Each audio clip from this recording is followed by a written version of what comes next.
In this week's episode of Weathering Parenthood, I sit down with Jordan Ortiz. Jordan lost her husband nearly 3 years ago, so this is a very heavy episode as we are talking about what it's like to now raise her 3 kids as a single parent.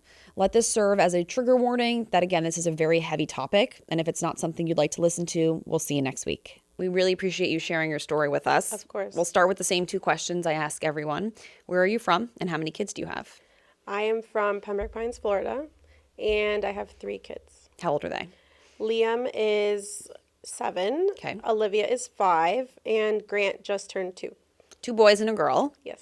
Fun, wild, crazy house of... I call it my beautiful chaos. I love that.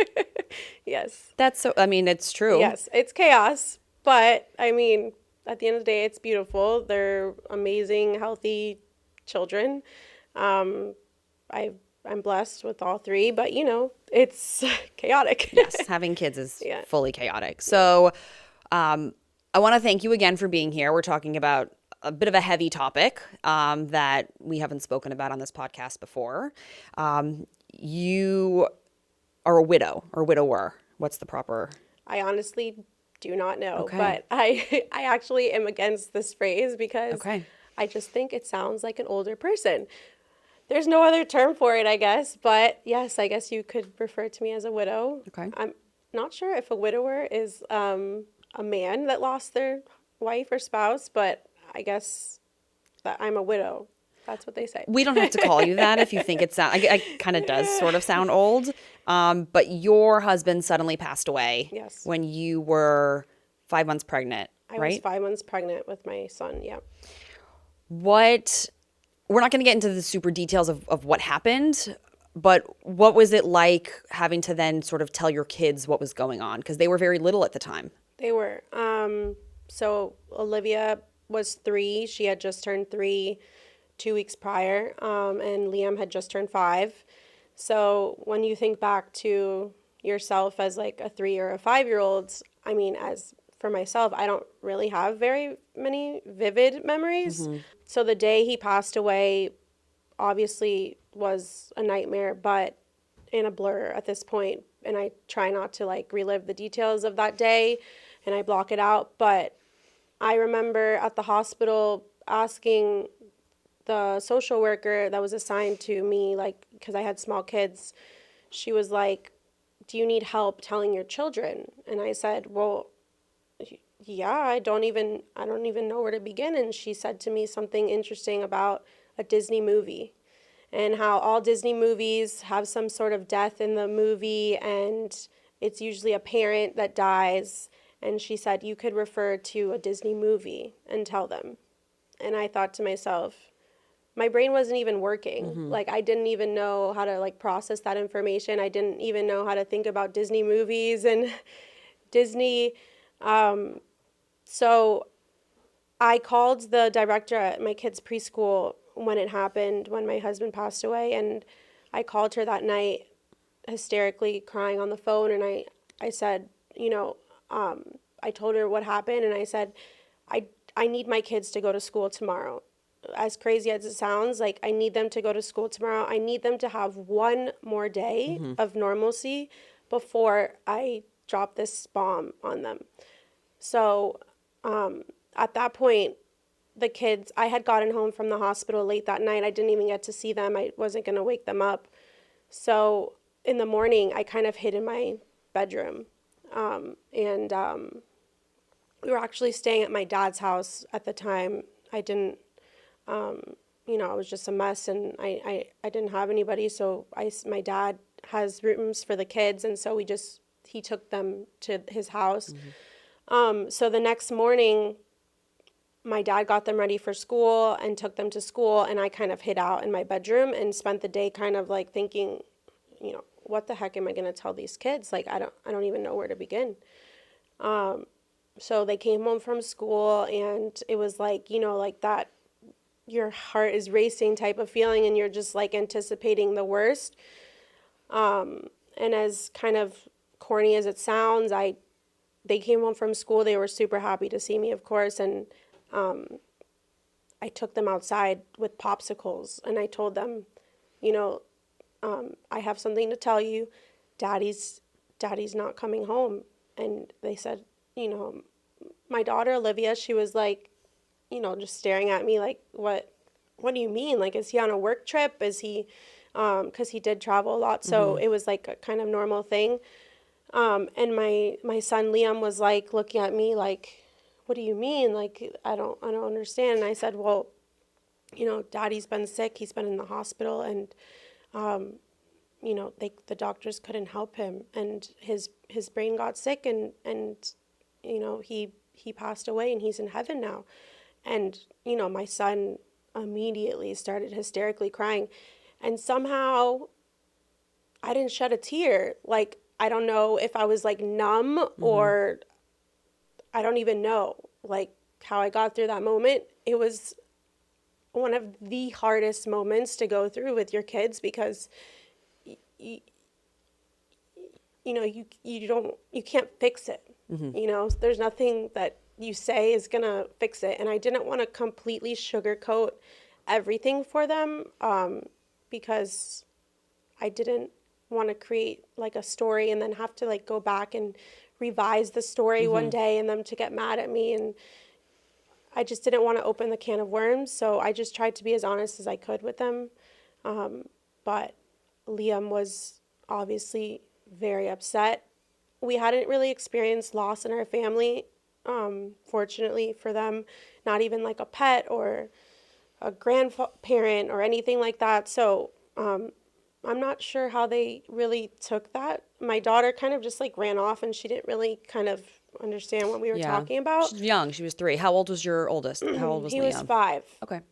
So he, and he was always like a mature, like, he's always been a mature child. So, but like I said, like, loss and death wasn't a thing for them yet. So I had never explained to them like what that was. And, so, they seemed okay at the moment. I ran back inside and I just like broke down in tears, because I was like, oh my gosh, like I can't believe I just had to tell my kids this. It was just this heart-wrenching thing that I had to, it was like a gut punch, and that was like the first of many gut punches that I would have to experience. But kids are a lot more resilient than you actually think they are, so that was that. And still to this day, Liam remembers how I told him, because it comes up in conversation sometimes. Olivia, not so much, but Liam still remembers. Like, he'll talk about it once in a while, and he'll be like, I remember when you told me Daddy went to heaven. And I'll be like, really? Like, you remember that? And I barely remember, but he remembers. He's like, you gave me a pineapple popsicle. Wow. And I'm like, okay. Kids are something else. Yes. So that was that day. The was next day. That was the next day. So the day after, when they woke up, did they remember what you had told them, or was, I feel like sometimes, like with my kids are around, they're 1.5 and 4.5. I feel like sometimes they have like, some kids, I think most, have like the memory of a goldfish. Like, a lot of stuff kind of resets for them. Did they remember like the next days and the following days, or was it something that they sort of, not that you had to keep reminding them, but I'm assuming they would occasionally ask like, oh, where's Daddy? Maybe kind of forgetting what. So I think more so with my daughter, she just like went in and out of reality for a long time, which I soon after learned is like very common for young kids to kind of go in and out of the, like, is this real? Is this happening? Did this actually happen? And I think for adults it happens as well, like in the first few weeks, months, even years to come, that like, some days you wake up and you're like confused and like, did this actually happen to me? They didn't specifically ask me like, did Daddy die, like in the days after, but they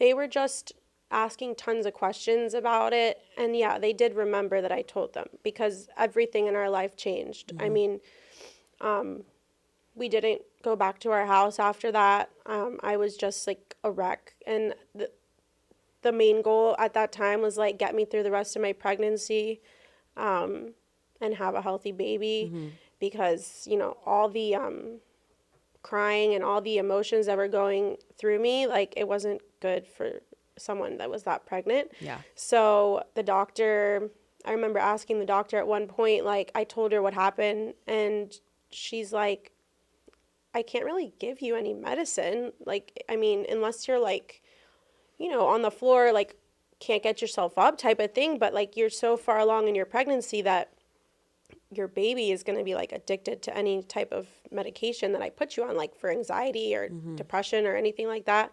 So I was like, oh, no, I can't do that. Because, the first thing that crossed my mind is like, how am I going to get through the rest of these months, like, and carry this baby, have to take care of my 2 other little children. It was a real big struggle to, go through that time. How did you get through it? Honestly, some days I look back and I'm just like, I don't even know like how I got through those days and those months. It was really like a good 4 months of, he died in October of 2023, and I had my son in March of 2024. And really, I really had a village like around me, and I'm so blessed and grateful for everything. My parents are local. Greg's parents, my husband's parents are local. I don't see them as much because they're in South Miami, but, they're still there. And my friends are just amazing. I met so many new friends when my kids started preschool, and those friends have like become family to me. And like when something like this happened, they really like rallied around. And till this day, like, I still have good friends that check in and make sure I'm okay. And they're like, I haven't seen you out in the preschool, or, we just want to make sure you're okay. That's and sweet.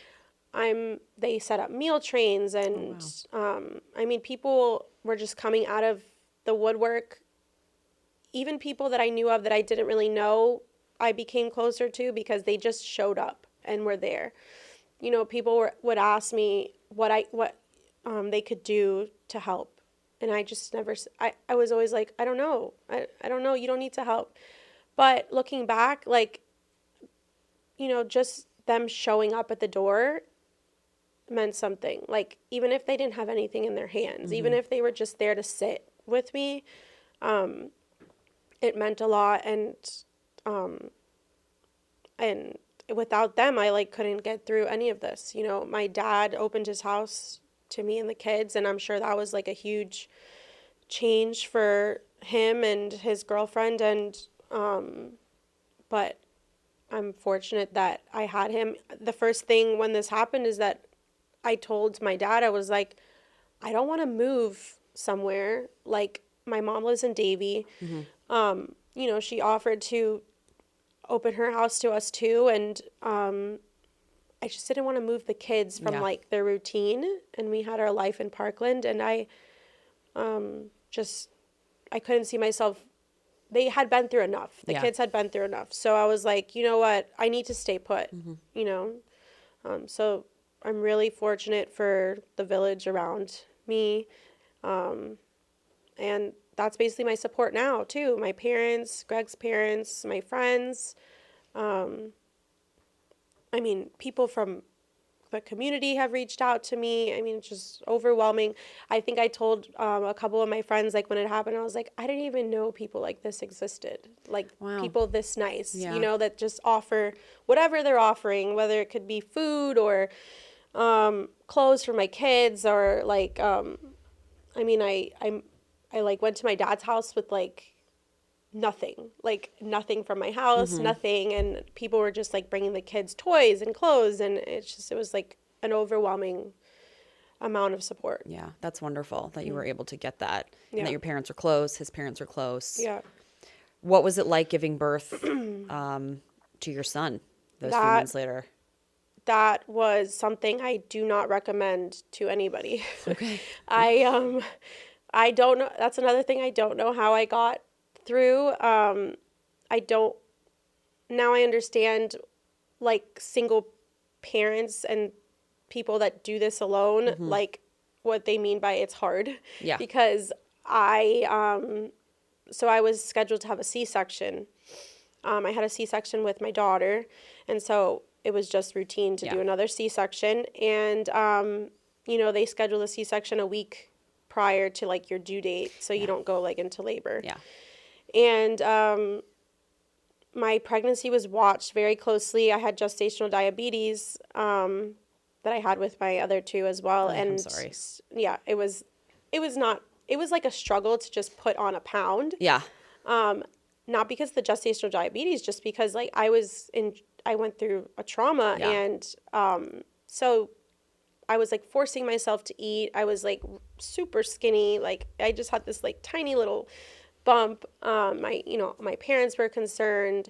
Everyone was so amazing, but it was like a feeling of everyone was like on top of me, like making sure I was okay. And of course, I'm so grateful for all of that. But my water actually broke the day before I was supposed to go in for my scheduled C-section.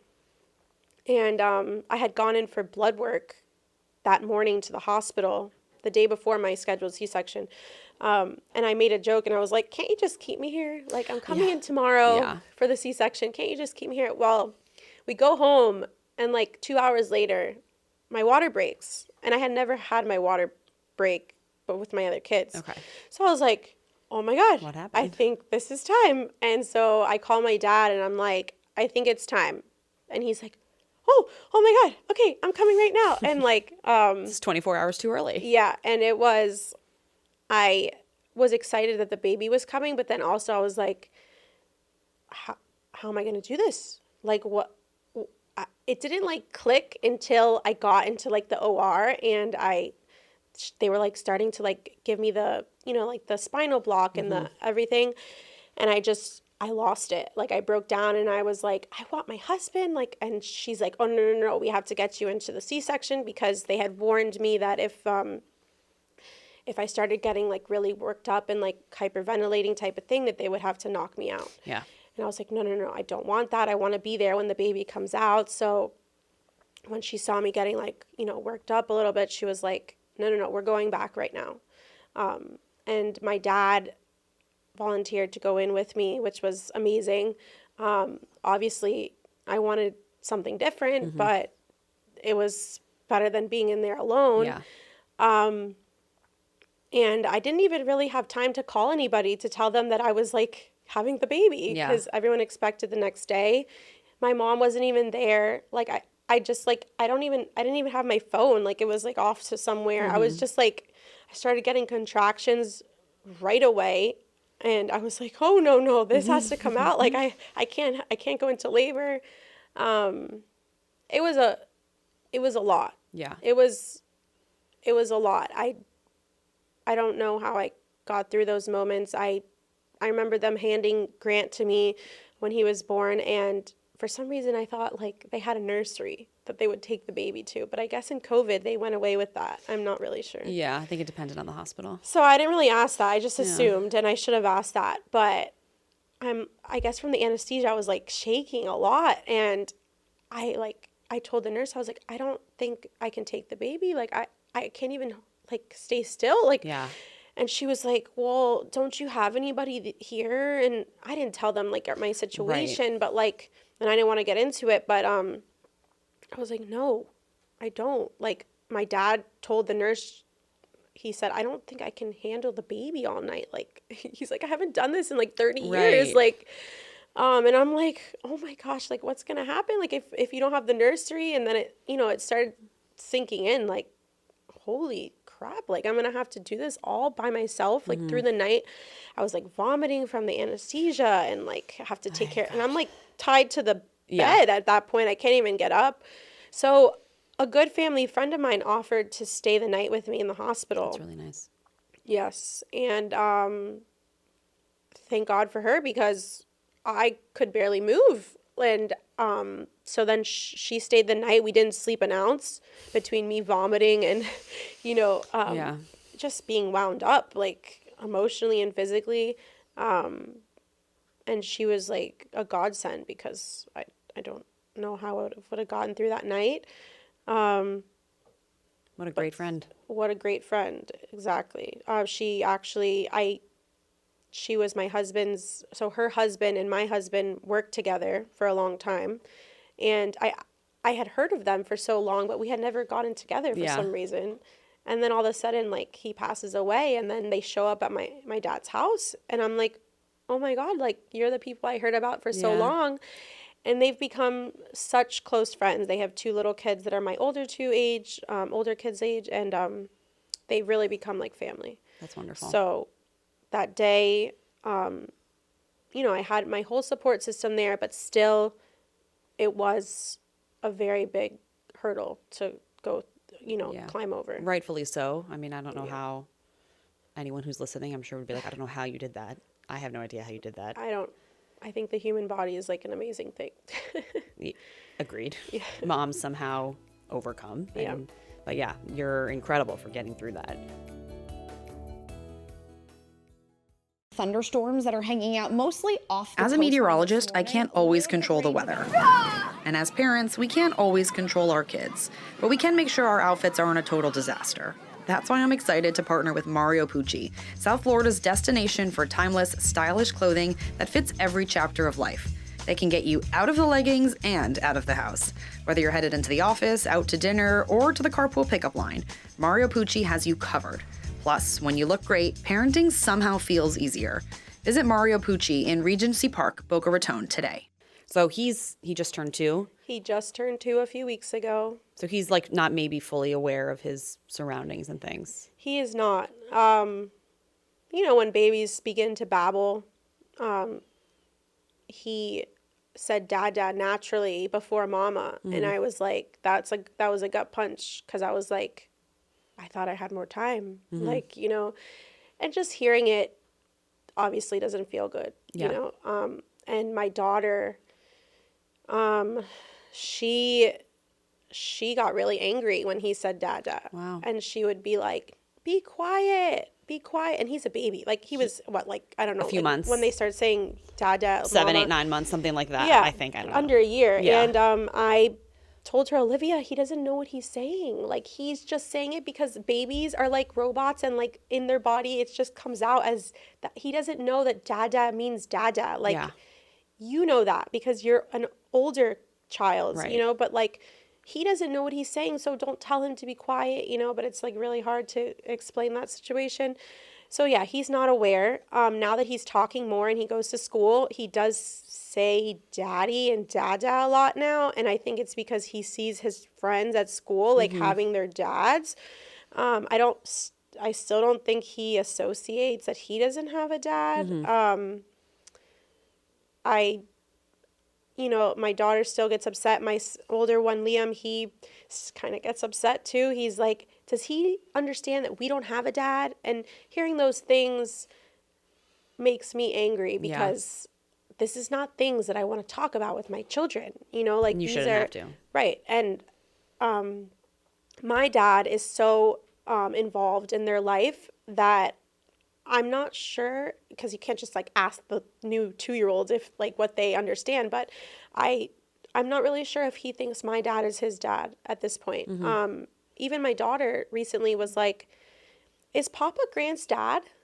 And I said, no. They call my dad Papa. Right. And I said, no, that's my dad. And she was like, yeah, but then who's Grant's dad? And I said, well, Olivia, Grant's dad is your dad. Like, you guys have the same dad, but unfortunately, he passed away when he was in mommy's, when Grant was in mommy's belly. And so all these little things are hard for her to kind of piece together because she's just 5. Yeah. My 7-year-old, he understands, I think, more, but he kind of processes in a different way. Like, he's not as... he doesn't speak about it a lot, and that's just his way of like dealing with it. And I'm not really sure that that's the best way to deal with things, because keeping things inside isn't good, but he gets upset when it's brought up, whereas like Olivia, she wants to speak about it. Okay. And it's really a beautiful thing to experience, because she is so proud to speak about her dad. And that bothers my older one, but, it's like her way of coping. Yeah. So, I don't shut it down as much as in the beginning I wanted to shut it down. I just wanted to like make it all go away. Right. But obviously that's not a thing. So, yeah. Do you have they ever spoken to like a counselor or therapy Yeah, or anything, or how does that work So for that them? was a big thing. When Greg died, I thought to myself, I can't deal with this by myself because, a lot of my friends, they had gone to therapy for different things in their lives, whether it would be like marriage counseling or just having a therapist to talk. Yeah, having anxiety. Right. Everyone has it, Right. that I've learned recently. But I had never been in therapy myself. Not because I was like embarrassed or anything. I just didn't think I had anything to go to therapy for. But when he passed away, I was like, I can't do this by myself. I can't explain to them the things they want to know about in the way that I think they should learn about it. I was totally over my head and over my head. So I reached out to children's therapists, and it became overwhelming for me because I didn't realize how expensive therapy was. And that kind of made me really frustrated because I was like, how sad is this that therapy for a child or an adult costs almost $200 for one session when my kids are going to need this for probably their whole lives and me. So I became frustrated because I'm like, how do people spend this? So I had friends that got on the phone I gave them my insurance card and I said, they offered to help me find a therapist for the kids. And I found someone that would come to my dad's house at first. And she was great. She just didn't have a lot of experience in like what I needed help with. Yeah. And that was really like the grief process and kind of how to go about that, navigating through all the things to come and everything. And in a child-friendly way. Yeah, I mean, like what a heavy conversation to have with someone who's so young. So then I learned that there was something called play therapy. Okay. And basically that's for younger children, like under 10 years old, I think. And it's not like talk therapy like what we would go to. So then my friends eventually found someone that was like a play therapist. And we were on a wait list. And so I would say it was like a good 2 months after Greg died that they didn't see anybody, but we were just so busy in like trying to figure out our lives that like it was okay for those first 2 months. And then they got off the wait list and they've been seeing the same person ever since. They go once a week. That's great. So basically play therapy is like, there'll be like doll houses and coloring, and so I actually don't sit in with them on their sessions. And at first I was like a little bit concerned for someone to like take my 3-year-old and just like kind of take it over. Yeah. But she kind of assured me and she was like, if anything concerning comes up, we'll talk about it and it will be fine. And you just kind of have to like let go a little bit. And now my kids ask me to go to therapy. Oh, wow. And they now know that it's called therapy, but they love her. They've become so close to her. That's great.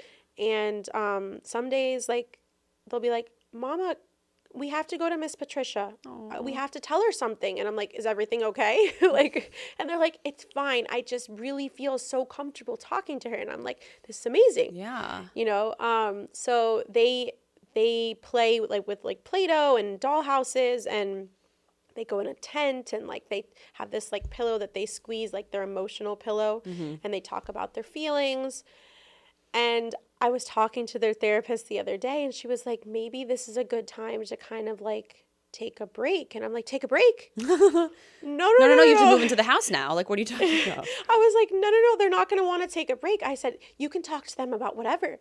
And she was like, but their dad doesn't even really come up in therapy so much anymore. And I was like, it doesn't matter. Like, they still have things to talk about. Yeah. Like, so she's kind of become this like crutch that my kids lean on, which is good. Yeah. Because now I'm like a big believer in therapy. I go once a week myself. I've been seeing the same person for like a good 1.5 years now. It took me a good amount of time to find someone that I was able to open up to. Yeah. And that was on our insurance. And I started out seeing someone in person because I was pregnant, so I could go. But then as soon as the baby came, I just couldn't go It's in hard to like person. sit and talk to someone with like a small baby just like Right. sitting on your lap. And I was at first like, I don't know if I'm gonna like feel connected to somebody like seeing them virtually. But then it kind of like all those feelings kind of dissipated, and I was like, you know what, this is fine, Yeah. and I enjoy going now. It's That's like great. venting and talking about juggling life with 3 kids by myself and all the things that come with it. It's really, it's Yeah. good to go, and it's good to have someone for you that you feel comfortable with to be able to speak to about, Right. you know, And every now and whatever you're then going through. I speak to my kids' therapists, like just to kind of do a recap of what they've been talking about. And sometimes it has nothing to do with the grieving. Yeah. It has just, my daughter gets temper tantrums, and Right. how do I control her? And how do I be like the good cop and the bad cop at the same time? Because that is something that is not easy. Yeah.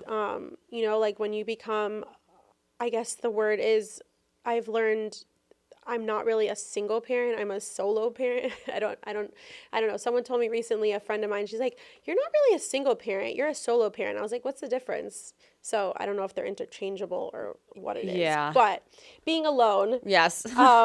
I have learned that not only has everything else changed in our lives, but like just me being a mom has changed too. Like the way that I handle disciplining the children and just going about parenting in general has changed because I don't have the second person, so that's a challenge. Yeah. It's like learning something new every day as you're navigating this. Yes. Thunderstorms that are hanging out mostly off the As a coastline meteorologist, this I morning. can't always control the weather. And as parents, we can't always control our kids, but we can make sure our outfits aren't a total disaster. That's why I'm excited to partner with Mario Pucci, South Florida's destination for timeless, stylish clothing that fits every chapter of life. They can get you out of the leggings and out of the house. Whether you're headed into the office, out to dinner, or to the carpool pickup line, Mario Pucci has you covered. Plus, when you look great, parenting somehow feels easier. Visit Mario Pucci in Regency Park, Boca Raton today. Do the kids ask about him now? I know sometimes your daughter or your older son will get upset, but do they say, what was daddy like? What was daddy's favorite color? Do they ask things like Yes, that? we talk about him, I would say, multiple times a day. I mean, some days it's purposeful and some days it just comes up, whether it's like through pictures or, they have questions. I never try to change the subject unless like I'm having a really bad day. I'll kind of like veer in the opposite direction. But we talk about him on the daily, I would say. My son now, he opens up more about him. It's just part of our daily like routines to kind of like talk about stories or questions that they have. And the hard part is that when they have questions, like I'm going through it for the first time with them as well. So some of the questions, like I have no idea how to answer. Yeah. And I don't want to hurt their feelings, but sometimes I just have to be honest, and like their feelings are going to be hurt. It's like the same thing with school events and milestones and stuff like that.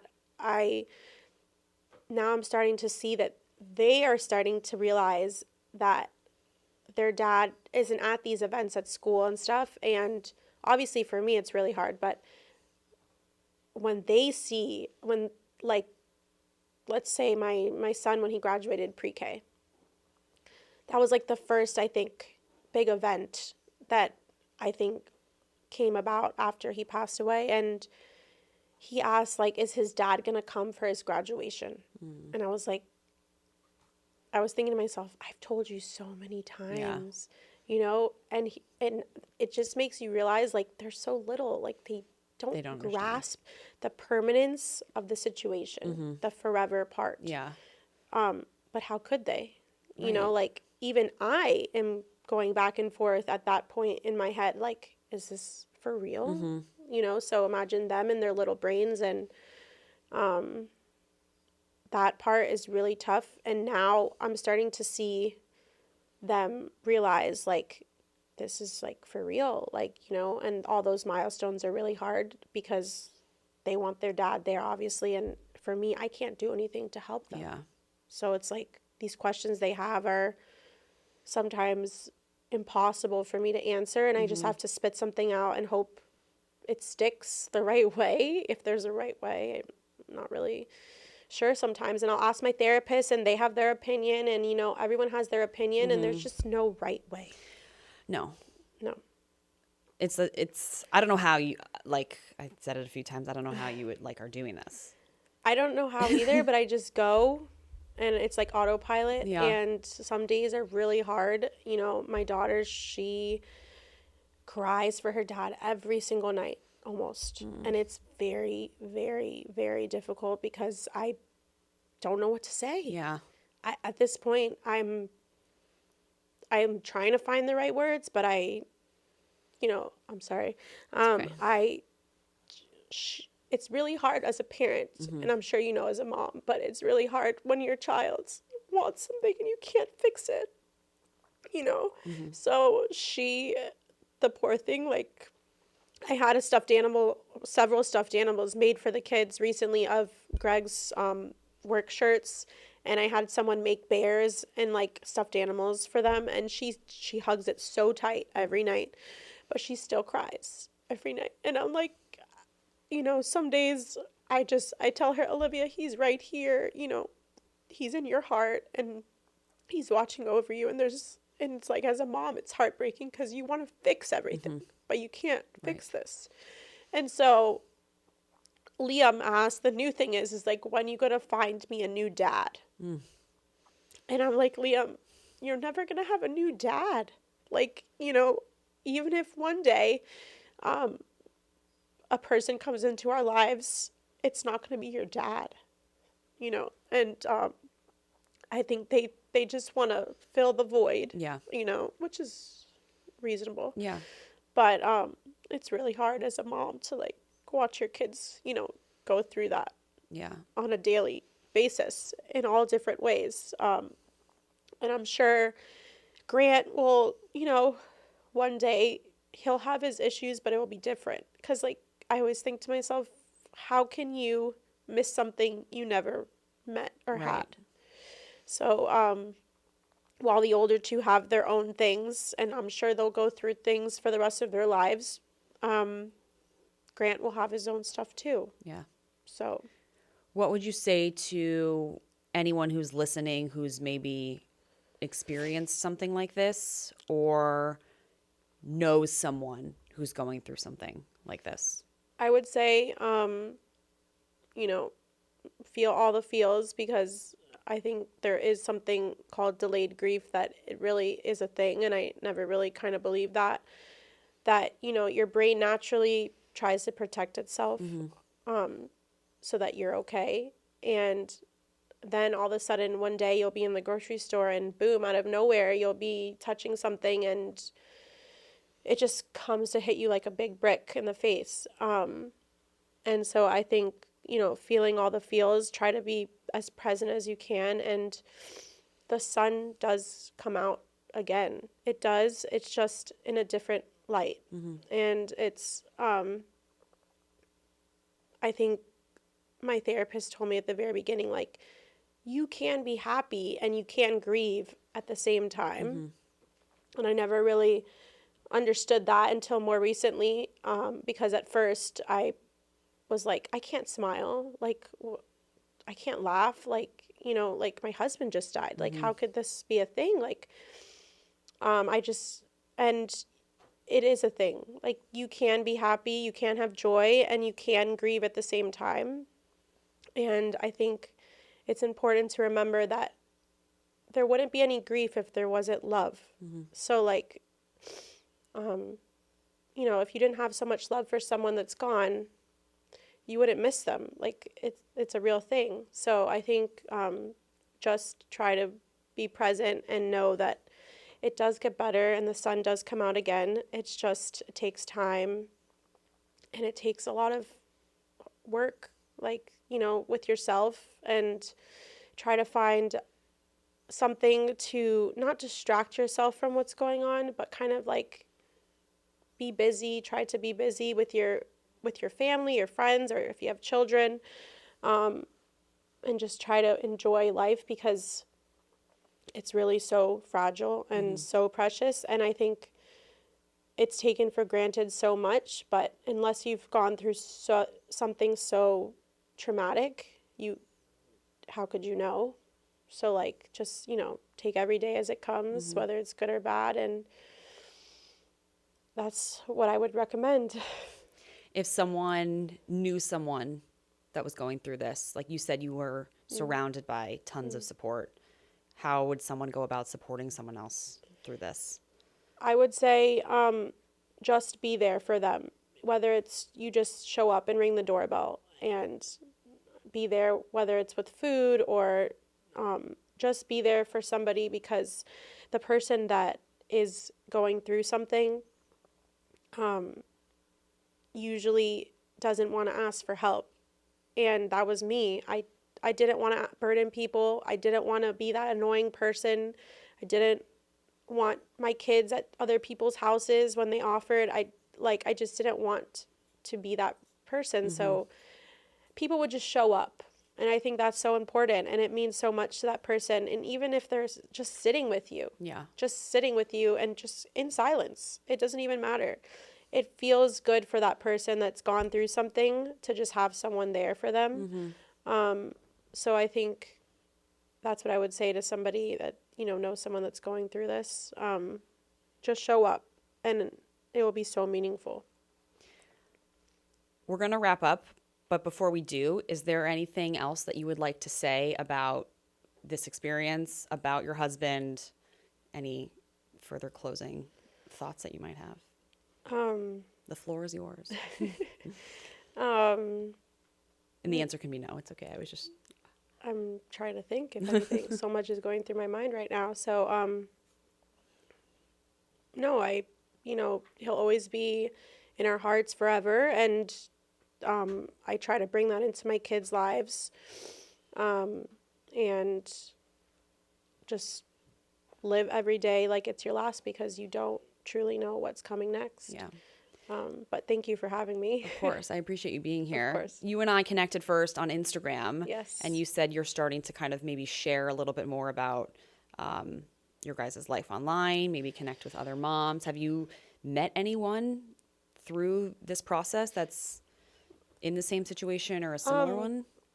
Yeah, so I kind of started a public Instagram, I think it was last year, just because it's kind of like a journaling process for me, and it kind of helps me. And I thought to myself, well, if anyone else is going through the same thing, maybe they'll see my page and maybe they'll think, it's helpful for them, and they're not alone in this. And I actually have gotten a lot of people in my same situation that have reached out. And they said that it's, so inspiring to share your story, and that they feel so alone, and it's very helpful to know that they're not alone. And I did actually meet someone in my community when my husband passed away. I was put in contact with her shortly after he died, and she basically almost has the same story as my family. And I'm really good friends with her now, and it's amazing that I can just call her up and be like, can you meet me for lunch? I just need a vent. You're the only one that's going to understand what I'm going through. And it's kind of special because so she was also pregnant with her third child when her husband passed away. And she just lived right around the corner from me the whole time.